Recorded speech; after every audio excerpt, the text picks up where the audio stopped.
we're always fixing air conditioners on the tractors, because when they go out with all that glass, it's not a nice place to be. Mark, real quick before we start, before Chairman Engler calls the meeting to order, I believe there's a 12 o'clock EOC tomorrow. Yep, just an update. Yeah, Margaret, are you going to be in on that one or not? Yes. I will not be. I've got a hearing at 1 o'clock, and I got clients coming in at 12:30. So I will probably not. If I pop in, I'll just be. I know Isabella County's got something to speak on, but I will not probably be in attendance on that one. So just to let Okay. both of you know, I was going to tell you today, but yeah. So anyway, sorry, Chairman Engler, I'm all done. Not a problem. It's 9 o'clock, so we will call the meeting to order. We'll start out for identifying ourselves. I'm Commissioner Frank Engler, participating from my home in Deerfield Township, Isabella County, Michigan. Commissioner Steve Swaney. I'm participating remotely from my home in Mount Pleasant, Michigan, Isabella County. Jim Horton, I'm participating from my office in Big Rapids, Michigan, Mecosta County. Okay, is there any additions to the agenda? If we have time, I would like to add them on the bottom, just to a quick discussion of the upcoming special election.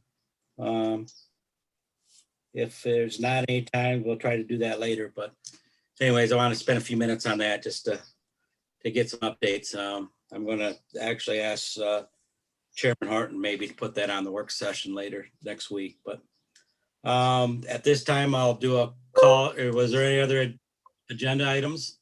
Do I need to make a motion to amend the agenda or approve the amended agenda?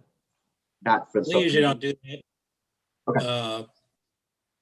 I mean, we can, we usually keep these, Margaret, Right. We've never done it before. It's just. These are more informal. Yeah. I think, Commissioner Engler, if you're asking my opinion, I think that you can probably, if you get to it, it's a very long agenda. If you get to it, I think you ought to just add other business. And then if you get to it, you get to it. And if you don't, you don't. Okay. Sounds good. Okay, I will ask for a call to the public. Nicole, is there anybody online right now? There is no one for public comment at this time, Mr. Chairman. Okay, we'll give that a few seconds and we'll move on.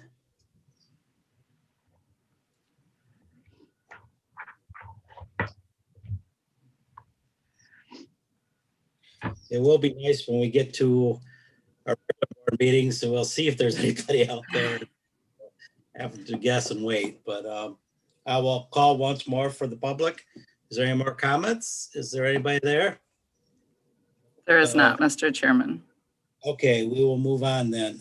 First item up, and I will apologize before I start this on slaughtering this name, but I will try my best. So first item up is considering authorizing Kyle DeClue to be added to the agreement for the attorney service for the indigent individual, the managed assigned counsel contract effective October 1st, 2020 through September 30th, 2021 to provide attorney services and authorize the board chair to sign in the same. And I believe we have public, you're going to handle that. Is public defender Thomas Hausman here, or are you going to handle this, Margaret?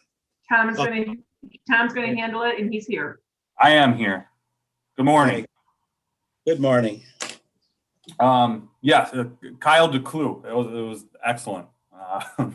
I included Kyle's resume as an attachment.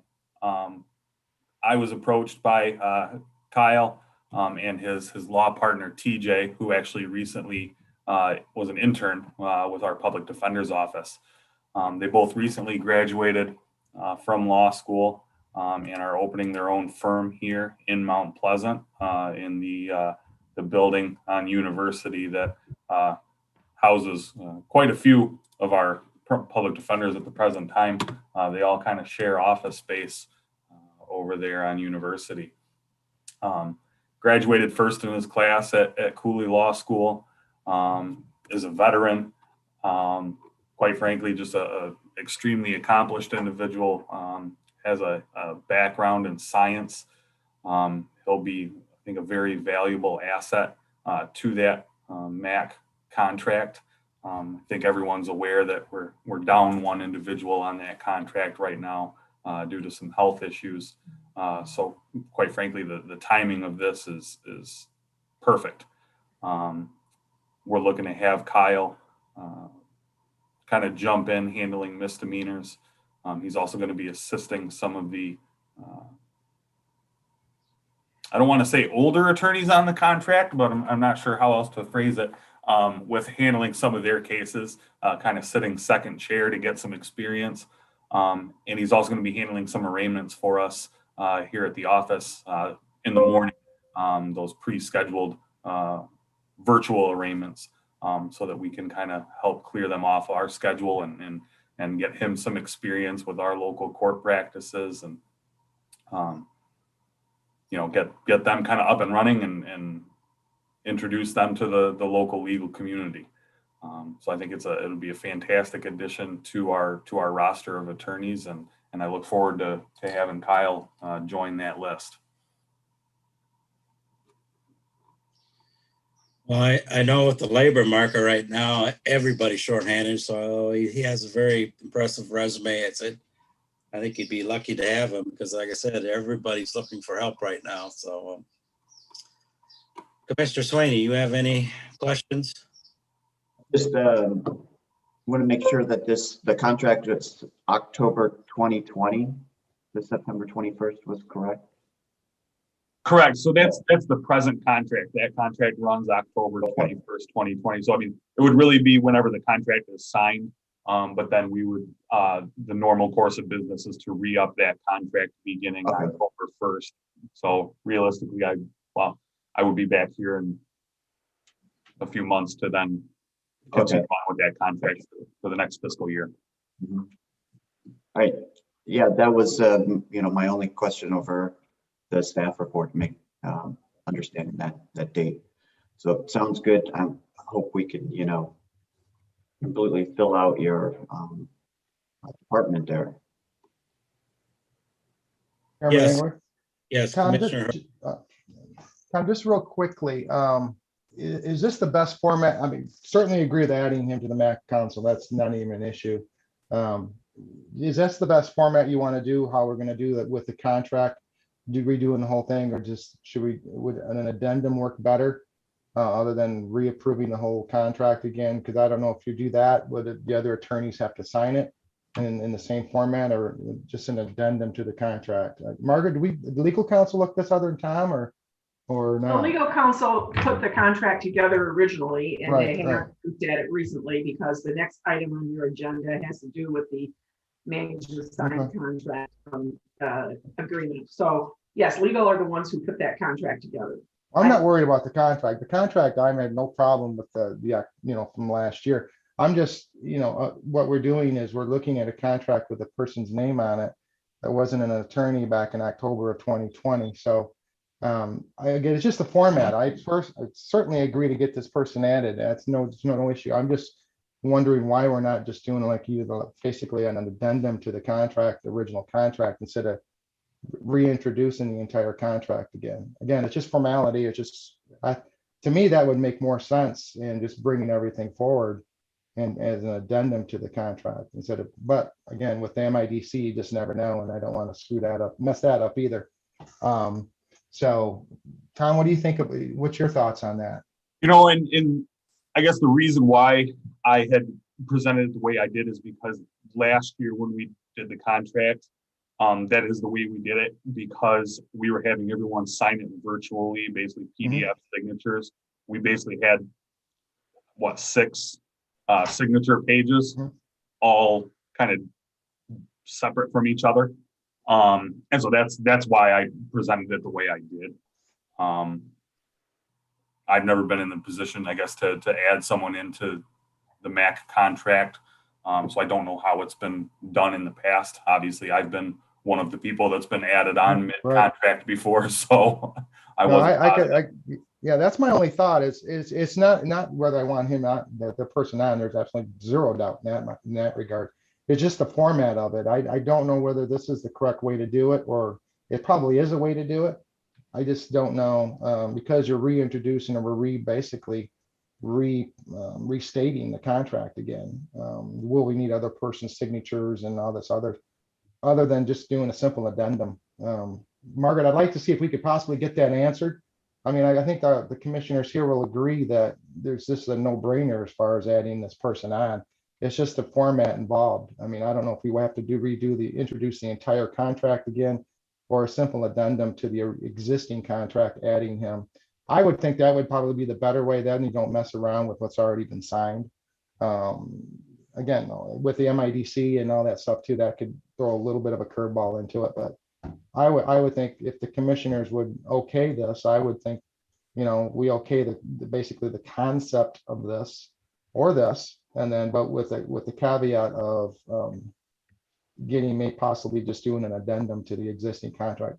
Because you're already, like you said, Tom, you're doing it again in probably a month and a half. You're going to come to the board anyway, because the next one expires 9/30. So I would think this simple addendum would be the way to go. But again, you, Margaret's heard me say this before. I've been proven wrong before, so here we go again. So that's why I would do it. That's, if we could do it, that'd probably be the easiest. But again, this, getting back to it, no brainer getting them added. So, yeah. And also, I'm just gonna, a simple side thing, I probably shouldn't say this, but Steve will like this too. Does he play hockey? Because he's got a perfect hockey last name. I don't know. Okay. Well, if he does, Downtown Drugs probably, he's a young guy, so Downtown Drugs might need a player and a skater if he's young. If he's young, he can probably keep up. Certainly keep up with me easily. That's a no-brainer there. So, all right, I'm sorry. Chairman Engler, I'm done with that. Thank you. Okay, why don't we just move this to the work session, and any adjustments can be made at that time. Okay. We'll have a little more information at that time, but yes, Margaret. Mr. Chairman, I will contact our legal counsel and ask them, if we can do a simple addendum, and if we can, to please draft that up for us before the meeting. So we'll have an answer, and maybe it'll be even answered by the time your packet goes out. Okay, great. I move to bring item number 4 to the work session next Tuesday. Okay, I will support that. It's been moved and supported that we move item number 4, authorizing Kyle DeClue forward work session, pending any changes we can make there. Is there any more discussion? Seeing none, we'll continue to vote. All in favor, say aye. Aye. Aye. Opposed, the same. That motion, we will move this forward to the work session. So kind of on the same note, we'll move on to the next item, which is considering enter into an individual service contract with Jennifer Galloway. See, I can pronounce that one. To be the managed assigned counsel, the MAC administrator, in accordance with the fiscal year 2022 Michigan Indigent Defense Commission, MIDC compliance plan and cost analysis, and authorize the board chair to sign the same. Mr. Hausman. So this is realistically the last major piece of our compliance plan with the Michigan Indigent Defense Commission. Our original plan was having the public defender's office with the MAC contract and an administrator for that MAC contract. The ideal goal is our office handles 75% of all the appointments. The MAC contract handles 25%. And that is to account for co-defendants and to resolve any conflicts of interest. The MAC administrator is a position that is largely there to resolve any conflicts of interest. In case our office has one co-defendant and someone on the contract has another co-defendant, up until now, I was approving whether or not that co-defendant on the contract got expert or investigator help on their case, which could be a very large conflict of interest if I, decided to decline that request for a better turnout for my client. Not that that would ever happen or that was something that I would ever do, but that conflict is potentially there. So a large part of our compliance plan was to have a separate individual manage that assigned counsel contract. We did put this out seeking applications for the position on the county website, as well as I believe the Michigan One Court of Justice website. We received applications, conducted interviews. Ms. Galloway has been on the contract for a number of years. She's again, I don't want to say an older attorney on the contract, maybe a senior member of the assigned counsel contract. I think it's something that she would excel at.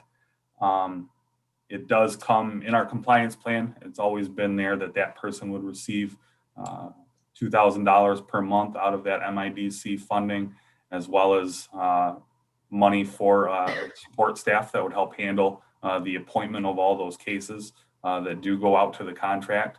They would handle, Ms. Galloway would handle the expert and investigator requests, as well as all the monthly billing for those attorneys, including Mr. DeClue on the contract. I think Jennifer's an excellent choice. I think that out of all the people that were in consideration, she was hands down someone that I trust to be able to handle this. I think it's an excellent move going forward. Yeah, Mr. Hausman, I got a question for you real quick. Like I said, October 1st, the year end and everything. We're just getting this in there. You've had an opportunity to be in the office for a while now. Do you feel like this is the right direction we're going? We set it up right. If any changes need to be made, they need to be be talked about, soon rather than later. I know with the COVID and everything, we kind of got a little bit off track, but do you think the county made the right decision the way we set this up? I do. I mean, obviously I'm biased, but I think we put together an excellent staff. I have personally seen changes in, how cases are handled, and whether that's through policies that we have, or just a matter of fact that there are those MIDC standards there that ensure that proper communication is made towards individuals being represented, or attorneys being involved earlier in cases. I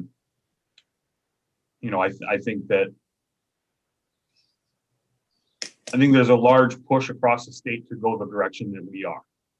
And I think we were at the forefront of that. And, I receive emails daily from other funding units across the state asking questions about how to get where we are. And so, I think that's something obviously that I take pride in, but I do think that a lot of other counties are going to move this direction and are seeing that this is the right way to go. Okay, any questions? Commissioner Soini? Nope, I think we just lost, I think we lost Steve for a while. Jim, do you want? No, I think Frank asked an excellent question about the Mr. Hausman's take on the plan. I think that's, everything is constantly changing in this world, and that obviously he's had to adapt over the last 18 months. It must have been quite the struggle. I don't even want to have to think what that was like. But no, I think it's a very good question. And again, this is all new. County Administrator Controller McAvoy, she's another one too with the MIDC. Doesn't hurt to have someone with that between the two of them. We're pretty well connected in with that, and I'm comfortable that I think Isabella County is doing the right thing. And otherwise, because you have to follow all the guidelines and requirements now, if the state doesn't have their funding, it's gonna be, I don't know what it's gonna look like if that doesn't happen. So, yeah, I have nothing, but yeah, I'm for everything here, so.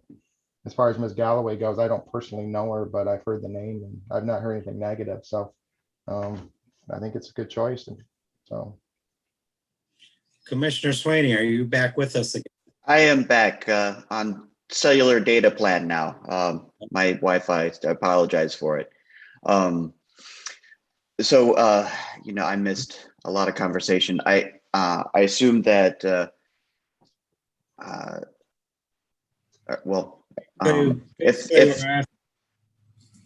Basically, we asked Mr. Hausman if there needed to be any changes or how he thought the system, Right. the way we set it up, and he was very Mhm. satisfied with that, so. Okay, yeah, so for the second half of the compliance that's coming October 1st, we feel like we're in a good position. We're already in That's great. compliance. Yeah. That's great. That's great. Thank you, Mr. Hausman, again, for your leadership in this indigent defense, putting together a team. Thank you. Ms. McAvoy. Thank you you. You can just call me Margaret. It's okay, Commissioner. Just to kind of give a little background, when now Judge Spencer Novel and I were putting together this first plan and cost analysis, and we had the ad hoc committee who did a great job and worked hard, and eventually came up with a recommendation for the Public Defender's Office. Everything was new, from what we wanted to do to what other funding units, to the NRDC itself, et cetera, et cetera. I just want to let the commissioners know that, our cost analysis and our plan was due a couple months ago, and needed to be put in and submitted on what's been a new platform. It's an old platform actually, but a new platform, electronic grant management at NRDC. And there was not a question asked. Our plan and cost analysis was approved. Tom and I talked a couple of times after it got submitted about kind of, what to anticipate for any questions, concerns, or whatever. Nothing. There wasn't a word. And when it went before the commission, it just got approved. There was no questions, no consideration, except good job, and moved through. So I am very, very proud of our Public Defender's Office, and Tom has done a great job. And Tom has adapted very well to being a county department head, and that's a different hat than what he wore before as an attorney. So he's done a great job. We have a great team there. As Commissioner Horton said, as in every other aspect of our organization, the last 18 months was a challenge. But it was specifically a different challenge for the Public Defender's Office and the Prosecutor's Office too, to be honest, and the courts, when everything switched to electronic hearings and electronic arraignments, and making sure that people had their defense attorneys where they needed to be. They've done a great job. Thank you. Okay, is there any more questions? Seeing none, I'll make a motion that we move the individual service contract to the work session. Second, that? Okay, it's been moved and supported that we move that forward. Is there any more discussion? Seeing none, we'll proceed to vote. All in favor, say aye. Aye. Opposed, same. The motion has passed. We will move that forward. And I think that concludes our work, Mr. Hausman. Thank you for the update. We appreciate it. Thank you, everyone.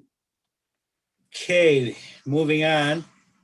Must be something in there because I'm having internet freezes up too. So we'll see if we can get through this. All right. So next up is consider approving the Isabella County Central Dispatch Peninsula Fiber Network LLC, the PFN service order, and authorize the board to sign the same.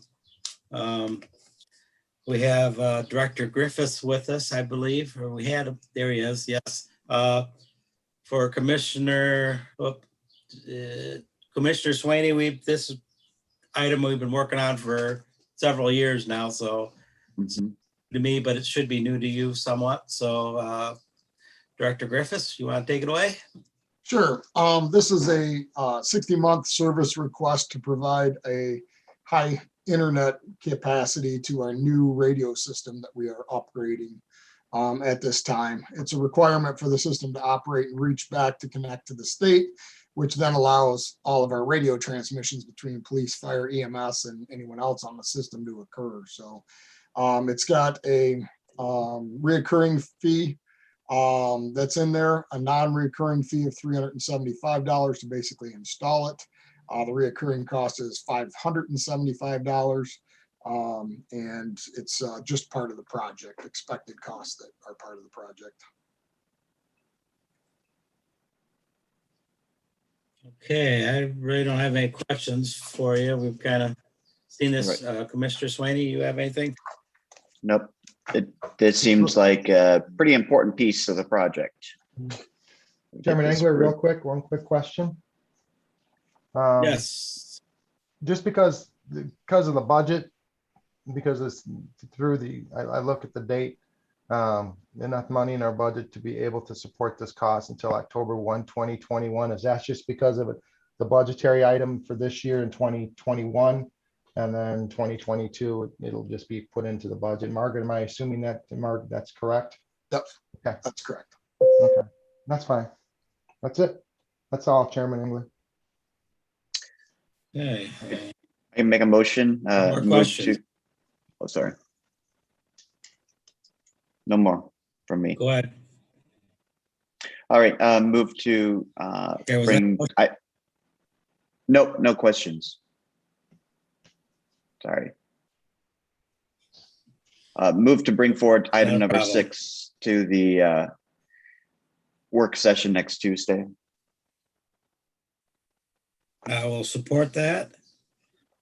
Been moved and supported that we move the Central Dispatch fiber network order, excuse me, to the work session. Is there any more discussion?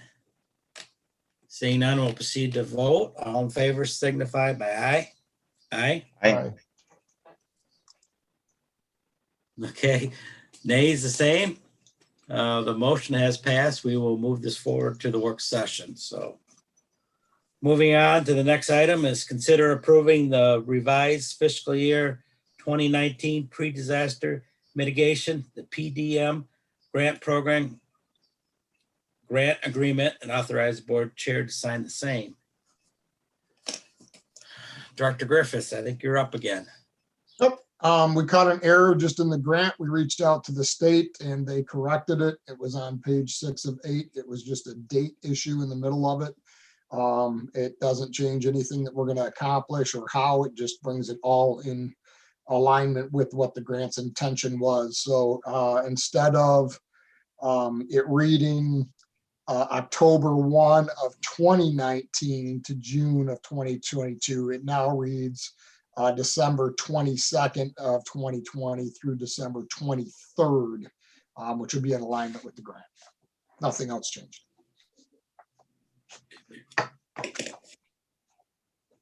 Well, that one seems to be pretty easy. Is there any questions on that? Seeing none, we'll move this. I make a motion to move this forward to the work session. Support. Okay. Support. It's been moved and supported that we move this forward to the work session. Is there any more discussion on that? Seeing none, we'll proceed to vote. All in favor signify by aye. Aye. Aye. Opposed, the same. The motion has passed. We'll move the revised fiscal year 2019 pre-disaster mitigation grant agreement forward to the work session. Okay, next item is consider approving the fiscal year 2022 Emergency Management Performance Grant, the EMPG work agreement, and authorize the board to sign the same. Director Griffith again. Yep. So this is the annual work agreement. You've seen this every year since, 25 years ago when we've started this within the county. And basically, this is the agreement packet. It shows all of the work that I will need to be accomplishing. And then they've added some extra stuff to demonstrate how the vocabulary would be answered back, a little more details. At the end of the grant, at the end of the agreement is when we get the grant that tells us how much money we will be receiving. This is one of those strange grants that we have every year that we get the actual grant agreement at the end, even though we've already worked on it for a previous year.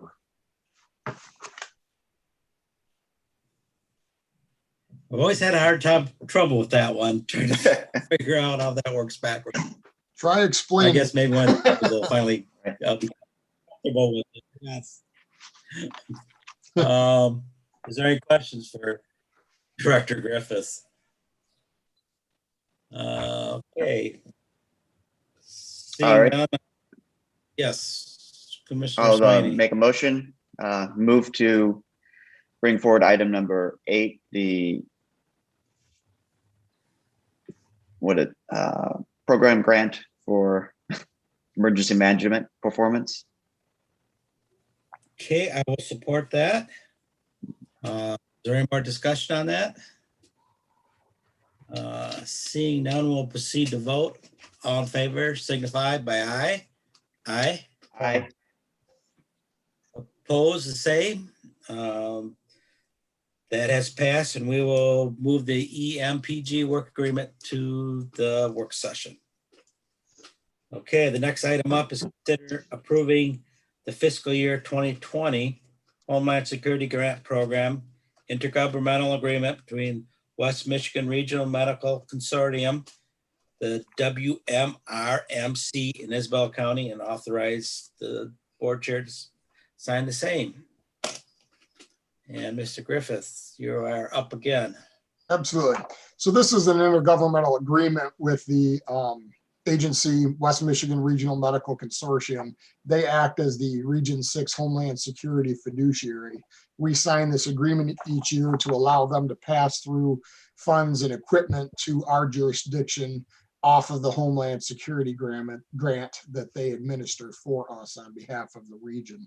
And this is the first step in making sure we can access our allocated funds from the grant. You've seen this before. This is a standard agreement language that they've had for intergovernmental. And it allocates us to be accessing about $29,381, give or take, plus any additional regional funds that the region may reprioritize and assign to counties such as us. This is basically a no-cost grant, correct? Correct. Great. We like those. Absolutely. Is there any more questions for Director Griffiths? Nope. Seeing none, I will make a motion to move the WMRMC grant proposal to the work session. Support. Okay, it's been moved and supported to move that forward. Is there any more discussion? Seeing none, we'll proceed to vote. All in favor signify by aye. Aye. Aye. Aye. Opposed, the same.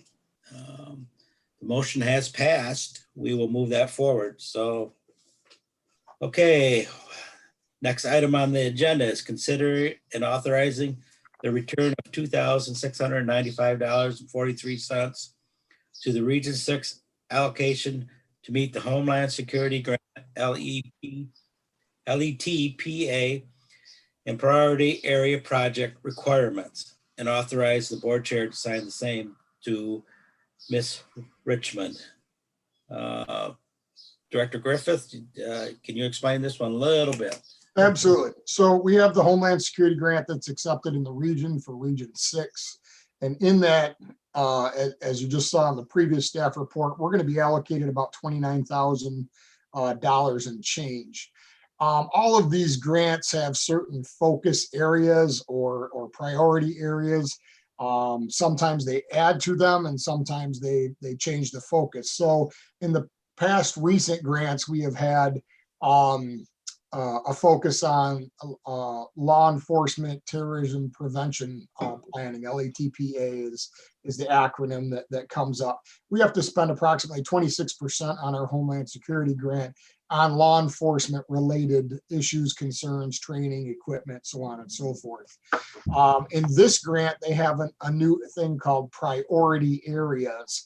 And so in order to be able to receive the full grant and not have audit problems or be in non-compliance at the end of the grant, in order to meet those amounts, the state is given the grant. The grant has a regional amount that's set aside to it, and then all of the local amounts that have been issued to the counties. However, the amount that is set aside for these priority areas as a whole at the beginning of the grant in the region is not enough to meet the grant requirements of Region 6. And so therefore, we need all of our county allocations, all of the county recipients in Isabella County, to make sure they spend their focus on this priority area. And in order to not have to worry about is every one of these 13 counties doing it correctly and is it going to count, it's been recommended that we allocate back to the regional pot of money in our grant a small portion, and therefore we know we will meet that target that we have to have when it comes time for the audit, that we spent the correct amount of money on these priority areas. In order to, and we've never done this on the front end with law enforcement and our 26%, you know, we've had different counties that have spent 100% of their money on law enforcement and some that have spent none, but at the end of the grant, we've always met the minimum requirements. On this particular requirement, we're going to do it in the front end of the grant, so we're 100% sure that we have known that we're going to meet that minimum requirement. So what that means for our allocation in Isabella County is we'll be giving back $2,695.43. And it's not giving back, it's reallocating to the regional pot of money. The committee at the region will then look at regional projects that could benefit as many people or all counties as possible in the region, and how to spend that money appropriately at that point. Because this is actually taking back from the amount of money that was said to be allocated to Isabella County, we wanted to make sure we brought this back to the board chair and the commissioners to authorize the quote reallocating or giving back this $2,695.43 to the region. It still stays in our region. We still will benefit from it. It just puts it back in the big pot of money is all it does. If there's any questions. Yeah, looking through here, I was looking at some of the requirements. I was looking at some of the counties that the amount of money they've received. Is that purely on what you submitted as far as the grant, or is that has to do with maybe with the population of the size, or? Yes, there is a funding. There's a funding formula that the state uses to determine how each county will have its breakdown and allocation and what the region will receive as a whole. So yes, you can see that the bigger counties get more money and the smaller counties get less money or try to stay close to the standard money that comes in there when you're looking at some of the grant award amounts. And the region's done a great job of working together and trying to make sure the things we buy can be used to support other counties in the region and or the state of Michigan when there's a time of need. So. Okay, Can you- I'm curious how it was allocated. Go ahead, Commissioner Swaney. I'm sorry. I'm struggling here with the cell phone because it mutes every time perceives a sound going on. I was just asking if you could maybe give a little bit more detail on what the priority area projects is defined as that the Region 6 will be spending the money on. They're gonna Good to have hear. to submit projects, request approval for the state that they would be able to be eligible to be that project, and then come back. It's a lengthy process to get it submitted. It's not a nice clean cut list of you can buy this, this, and that, and then it will qualify. For example, we were looking at hazardous materials level A, they call them the marshmallow chutes, like the Michelin Man tire commercials, for law enforcement officers that were going to go into meth lab or hazardous assessment things. And those were determined to more be a firefighter function than a law enforcement function. So you had to watch what percentages you attributed to that. When we've looked at buying equipment such as radio consoles and stuff, they've talked about how many calls for service for police versus fire versus other, if you're going to try and meet the LETPA requirements. One of the big projects that the committee, to show how the committee functions, when they do come up with a project, they came up with a project to update all of the, they call them CBRN, the chemical, biological, nuclear, and explosive response gas mask canisters. They decided they wanted to make sure all law enforcement in our region had that, and it took a couple of grant cycles to make sure we fulfilled that part. But to be able to say exactly what a priority one area is right this second, Commissioner Sweeney, I don't have that. I can make sure I have more focus by the next meeting, if that'll help. No, obviously, if we're giving the money back, it would always be, helpful for, I guess, constituents to know generally what it's going to be. But there's all these acronyms and wording used in Homeland Security and other groups that really generalizes everything and makes it very obfuscated, I guess. But anyway, thank you. Chairman Engler, real quick. Yes. I'm just always Commissioner. amazed at reading, since I shouldn't say it as a previous not county commissioner, but before I was chairperson, you'd look over grants and, those type of things. But, as chairperson now, I read grants a lot closer, and my goodness gracious, you've probably heard me say this before. There are so many steps and so many requirements, and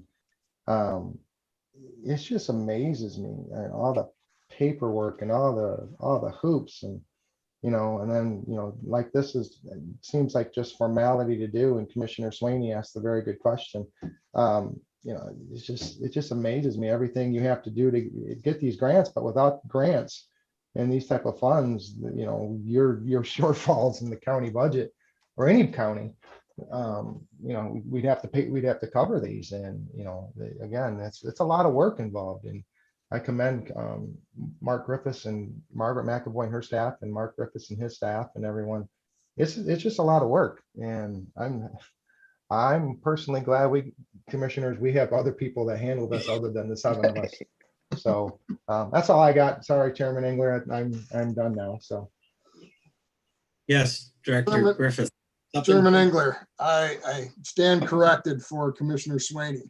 The following area includes 4 national priority funding requirements: enhancing cybersecurity, including election security, enhancing the protection of soft targets, crowded places, including election security, enhancing information and intelligence sharing and cooperation with federal agencies, including DHS, addressing emerging threats, transnational criminal organizations, weapons of mass destruction, unmanned aerial systems.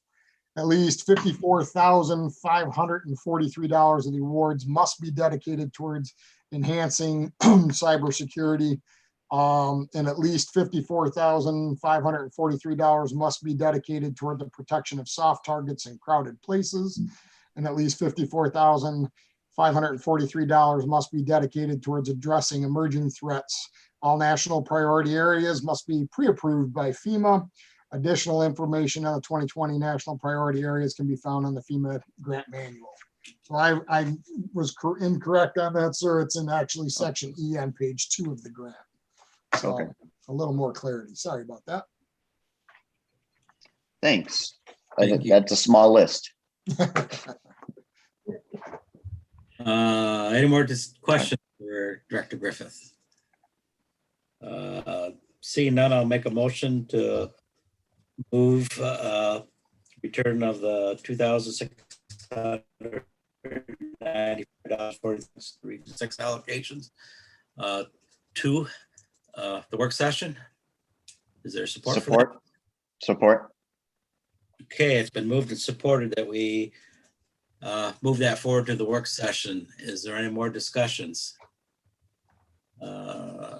Seeing none, we'll proceed to vote. All in favor signify by aye. Aye. Aye. Aye. Opposed, the same. The motion has passed. We'll move that forward to the work session. And thank you, Director Griffiths, for the updates and explanations. I see we got probably about 10 minutes now. Just real quick, I wanted to bring up real quick on the special election. Hopefully, Chairman Hart, you will put this on the agenda for the work session, just for discussion. Mhm. The reason I'd like to bring this up is that a lot of my townships, of course, this is county affairs, so I don't know if this committee is a place for it or not. I know a lot of it's a financial issue, but it's more than just a financial issue. A lot of my smaller townships, they're actually struggling a little bit with it. So I'd like to bring up a discussion, maybe to figure out a way to, maybe, I know we can't afford to fund it totally, but maybe to help defray some of the costs. Some of the other hardships they're having is if they do not have staff, so according to new election laws, a lot of the clerks are actually having to come in, on a Saturday for registrations because of the new law. So they're all volunteer. It's part of their job. I know we have one township that they're kind of worried about that some of their clerks might not actually run for re-election because the workload's getting a little bit ridiculous on it. But just for discussion, see if there's something we can do to defray the cost. I know it's kind of a sore subject in my townships, and I'm not sure if you guys are hearing about it in yours, but if you would, I'd like to have that put on the agenda at least to discuss it. I'm not sure what we can do, but I've been hearing a lot about it, getting a lot of phone calls about it. So I'm aware of that, Frank, Chairman Engler. Yes. Margaret, I haven't really spoken to you a lot on this. I think Margaret and I may have had a conversation in regards to this. I can't right off the top. I did have a conversation with the clerk Lux, kind of in regards to this. And I have another meeting with Clerk Lux next week. And that'll be a topic, I believe, in that. But yeah, I'm not opposed to putting this on. I think the board does need to look at this. Vice Chairman Hope and I have spoken in regards to this and other topics too. I've not heard it from my districts, but I only have pretty much two, Union and Chippewa. Yeah, I did hear it at the last Republican meeting. Mindy brought it up, or excuse me, Clerk Lux brought it up. I'm not going to speak for the clerk in regards to anything. I do know there's some funds available that she's reached out to the townships in regards to doing some funding back to them. I think the issue becomes the election staff. Again, I think that was kind of passed on. So I'm basically parroting what I can basically remember of our conversation. So yeah, I'm not opposed. I'm not certainly not opposed to putting this on our work session. I'm just the only concern that I would have is the length of time we can devote to it. We're going to have quite a lengthy work session that evening. But again, it's something we do need to bring up and talk about. So I don't think it needs to be acted on immediately, but it probably needs to be acted on, at least discussed time. So 100% no. And also too, I think what we need to do is the townships, I think again, parroting what I can remember Clerk Lutz telling me is that there are numbers out there that she can provide to the board, I think, for the costs involved, mirroring what was done with the Mid-Michigan college special election, for lack of a better term. So I think those numbers are out there, and see what actually is the cost that would come to the county for doing this. So, yeah, I'm not opposed to it. I just want to make sure that the commissioners are aware that if this does get on our next session, that we are going to be probably limited on time, because I do want to leave enough time for our closed sessions and everything like that too. So, Margaret, did I say anything incorrectly there? Or I do think that I was going to mention this to you. I think we may need to address this, or at least have a work topic session on this. Well, Yes. well, I do think that, if we're going to discuss it at a work session, it's going to have to be at the work session Tuesday, because, the election is August 3rd. Yeah. So what I would like to do perhaps is, I can talk with our county clerk and see if, together we can come up with something to, because I'm sure if commissioners are hearing these discussions, I'm sure she's hearing them from the local clerks. So I'm happy to meet with her, chat with her at least, and see if we can come up with something that we could bring forth. I don't know. Again, she is in charge of the elections. I don't want to speak for her or infer anything without talking to her. So I'd be happy to talk with her about it. Yeah, I know the townships are budgeting that into their, that's why the discussions have been happening. They're actually budgeting that in. So, yeah, I'm not suggesting that they, before the election, but maybe some form of reimbursement later. But I don't, like I said, I'm not sure if it really needs to be done fast, but at least it needs to be addressed. And I know some of the townships are feeling pretty abused a little bit over the situation. So I think one of the things Clerk Lux stated to me that she is budgeted in her budget for special elections and things like that. And does the other townships, do they have line items in their budget to handle special elections? I know the schools, I think it was the schools, she's saying reimburses them 100%, but that's the schools because they obtain a different level of funding. Again, Clerk Lux can speak volumes better than I can speak. I'm just, in one conversation that I picked up with her in regards to this. So I do think we need to certainly have a discussion on this, and any action or any help that we can possibly do, for lack of a better term, help. When I say that, I think we need to discuss it as a board and go forward. Certainly the importance of this passing, 1.9, give or take, $1 million is very important to this county. And I think it needs to be weighed against anything like that. So Margaret, go ahead. I know the townships are actually 3 or 4 of them I've taught or been look line item, so they put some money into that in case something. I think more of the thing that was just unexpected and they weren't budgeted for that. So now they're actually looking at having some of the money into that in case it happens again. It's just it's just kind of a budgeting issue, but I just wanted to bring it up. I thought it needed getting a lot of attention. What's always the first question I get when I go out. So I said a lot of my townships do not have full-time staffs and there's lots of volunteers. So they're usually. And Frank, I appreciate you doing that too. You and Jerry and Terry Hutchinson have multiple townships. I have, Commissioner Sweeney has the city. I have 2.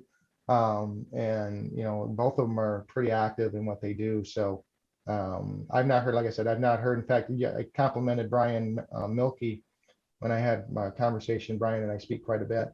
I complimented Union Township because they actually had it on their water bill, a little stamp thing reminding people to vote in the August election. So, you're right, different townships, and you don't hear, and hearing from the outlying, I say outlying, but hearing from some of the townships, that's a good thing. It's not a bad thing. People need to speak up and people need to reach out to us because that's how government works. And certainly I'm all in favor of listening and helping and doing what we can as a county because we're all one. So anyway, there we go. We got 9:53, Frank. We got another one coming up in 7 minutes, baby. I appreciate the time. We will have a call to the public. Unless Commissioner Sweeney has more he wants to say, but I didn't mean to. Mount Pleasant clerk there and commissioners have not contacted me, and the meeting on Monday that they had there was not mentioned. So Okay, let's call the public. Nicole, is there anybody out there waiting to hop in? There is no public at this time, Mr. Chairman. Okay, with that, I will close the call to the public, and I will adjourn the meeting. Thank you, everybody. Thank Thank you. you. You know,